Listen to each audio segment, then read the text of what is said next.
رسول پاک علیہ السلام کی بارگاہ میں حاضر ہو کے ایک شخص نے کہا تھا حضور دل بڑا ڈاڈا ہو گیا، اور صحابہ محسوس کرتے تھے، صحابہ اس بیماری کو سمجھتے تھے، یا رسول اللہ دل سخت ہو گیا کیا کروں؟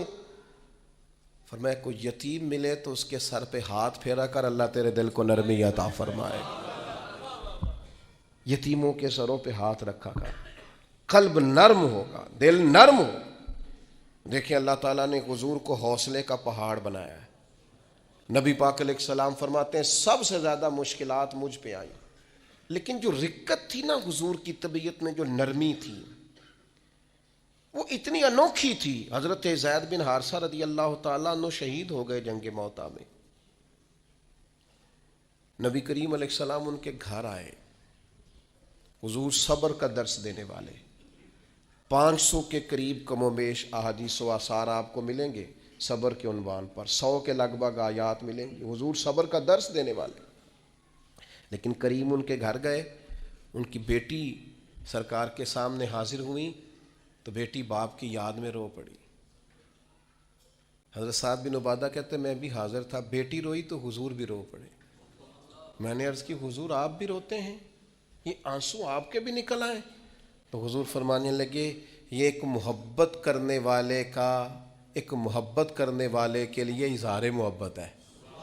یہ جو آنسوؤں کا نکل آنا، یہ جو دل کا نہ، بلکہ حضرت سعد بن عبادہ ایک دفعہ بیمار ہو گئے تھے تو نبی کریم ان کو بیماری میں دیکھنے گئے تو ان کو بیمار دیکھ کے حضور رو پڑے۔ یار یہ حالت ہو گئی ہے اس کی، یہ نرم دلی نبی کریم کی، رقت قلبی، حضور کے قلب اطہر پر جو نرمی ہے، سخت نہ ہو، ڈاڈی زندگی نہ گزارو۔ اشداء علی الکفار، کافر کے لیے سخت ہوں گے، رحماء بینہم، آپس میں تو مہربان رہ کے وقت گزارنا۔ اپنے اپنے دل سے پوچھو، بڑے ٹیسٹ کراتے ہو، بڑی ایکو کراتے ہو اور بڑے کچھ کراتے پھرتے ہو، کبھی کبھی یہ بھی دیکھا کرو ڈاڈا کتنا ہو گیا ہے، معاف کیوں نہیں کرتا، اسے پیار کیوں نہیں آتا، اسے رونا کیوں نہیں آتا، اس میں درد کیوں نہیں پیدا ہوتا۔ یہ بھی تھوڑا سا دیکھا کرو کہ اس کا معیار اس حوالے سے اتنا سخت کیوں ہو گیا ہے، اس میں نرمی نہیں آتی، کسی کے لیے تڑپتا ہی نہیں، وہ بھی کوئی دل ہے کہ دل ہو اور تڑپ ہی نہ ہو۔ اپنی طبیعت پر غور کریں، مزاجن سخت نہ بنے، تلخ نہ بنے، کسی کے بارے میں بھی سوچیں، کسی اور کا بھی احساس کریں، کسی اور کے بارے میں بھی غور کریں۔ آپ کا دل کسی کے لیے بھی دھڑکنا چاہیے، اپنی ذات سے شروع ہو کے اور اپنی ہی ذات پر چیزوں کو ختم کر لینا، یہ کیا دانش مندی ہے؟